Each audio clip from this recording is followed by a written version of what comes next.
The CYCPLUS mini tyre inflator. I want to know, does it work? Well, it does actually, yeah.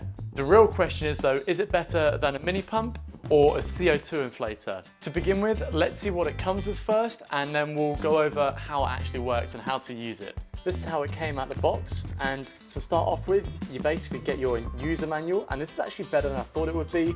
Instructions are simple, nice and clear, and if you have any problems, it teaches you how to replace some of the parts. Then you get the actual piece itself.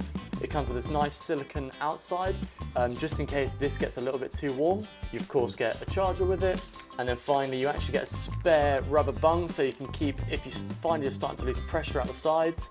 And then I believe this pin can also be replaced simply just by unscrewing this, and then you can put it back in. I'm just going to go over quickly how to actually use this, and then we'll do a quick weight comparison to the other two, and then we'll finally get into some testing.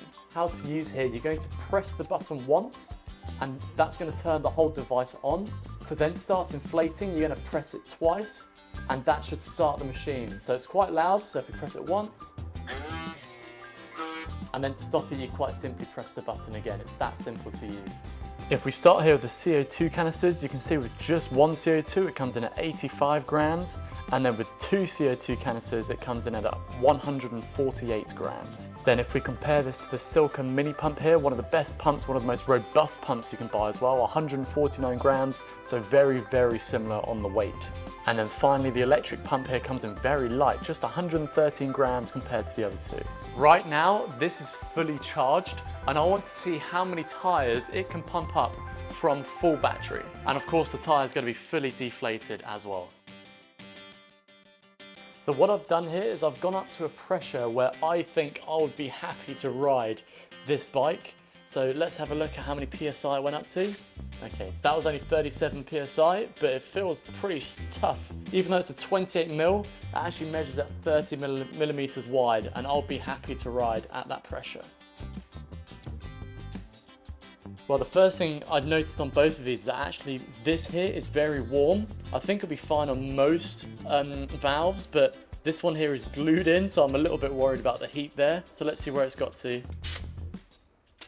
Okay, so that one is at 54 PSI, and actually it's probably a much more rideable tyre now. After that second test, I can feel that this is a lot warmer now, although normally I'd imagine you'd have a lot of time to let this cool down in between. It's not hot though, you can touch the whole thing and it's fine really. I'm gonna let it cool down for a little bit, and we're gonna see if we can get a third one out of this. Okay, round 3, I left it for about the same time, a minute 20. And we got to 52 PSI again. It looks like we've got enough for one more tyre. Okay, that last pump there only lasted 30 seconds till the machine turned off. It's pretty soft, this tyre. I wouldn't ride on this one. And it's only at 17 PSI. So I'm actually quite impressed from this there. We got 3, definitely 3, a little bit on a fourth, but I'm gonna call it 3 there. If you have a narrower tyre and run at a much higher pressure, I normally run at about 70 PSI, so it doesn't quite get up to that level, but it's more than acceptable enough if you're just on the side of the road. I would actually ride my bike at that pressure to get me home. All right, final test. Let's try and pump this thing up to the max. I'm probably gonna hold it on there for about 2 minutes just to see what PSI we can get it up to. Whew. Well, we really tested that thing to its limits. This is now very warm. Let's see how much PSI that's to.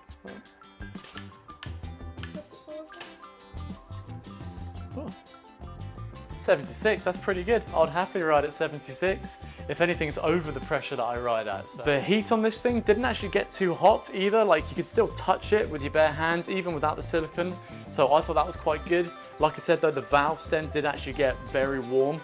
It's still touchable though.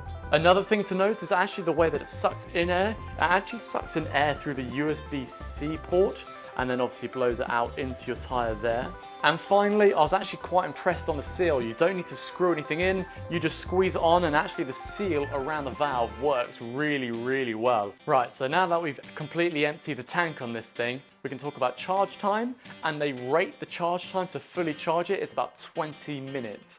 Now that is super fast, and every time I put it on charge, I forget and walk away. So I don't know if it does go to full charge in 20 minutes, but definitely an hour and this thing will be ready to go again. So I want to go over the advantages of this thing. The first one being is that it's kind of mess free. You don't have to throw any CO2 canisters away, so there's no wastage on that side there. And that leads me on to my next advantage, being that you're not gonna have a really tired arm from pumping up a mini pump the whole time, which is quite nice actually. And finally, the last advantage, even though it gets warm, it doesn't like freeze your hands off like a CO2 bomb will do. Like, God, those things get so cold.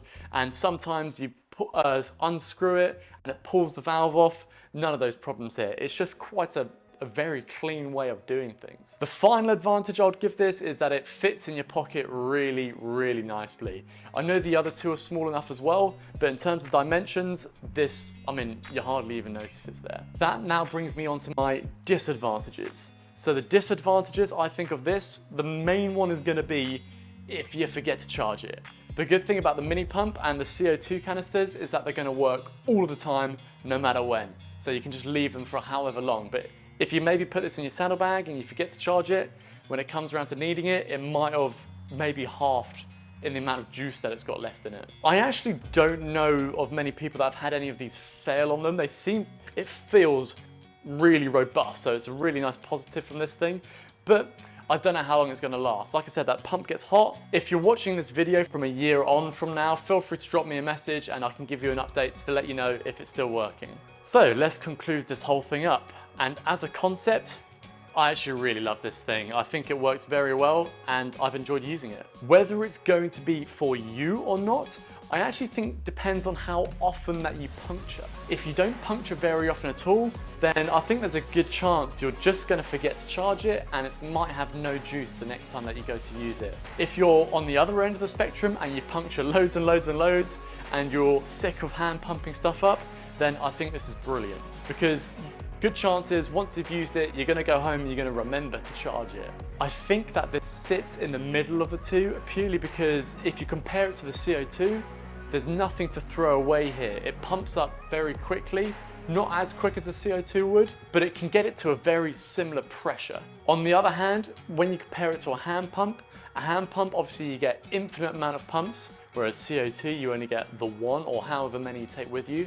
This one you seem to get 3, which as a whole is kind of more than enough on a bike ride. You shouldn't be getting more than 3 punctures. But it also saves you all of that effort that you don't have to do with that hand pump. It's just a very easy way to pump up your tire. Well guys, if I've missed anything out, feel free to ask me on Instagram over here or drop it down in the comments below. I don't mind either way. This has been Cycling Unboxed. I hope you've enjoyed the review. I'll see you in the next one.